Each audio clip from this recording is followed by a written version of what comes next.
मोगले आझम हा पहिला चित्रपट आहे, भारतीय पहिला चित्रपट ज्याच्यामध्ये अशा पद्धतीने मास्कचा वापर करण्यात आला.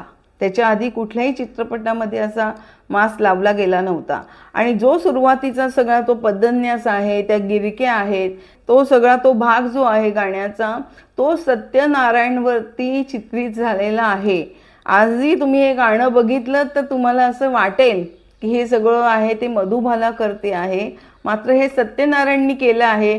जिथे गाण्याचे बोल आहेत तो भाग फक्त मधुबालावरती चित्रित झालेला आहे.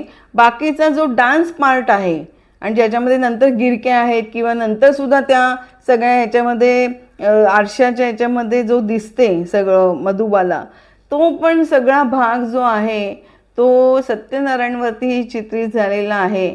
आपण मला असं वाटतं आता सत्यनारायण हयात असतील नसतील मला माहिती नाही.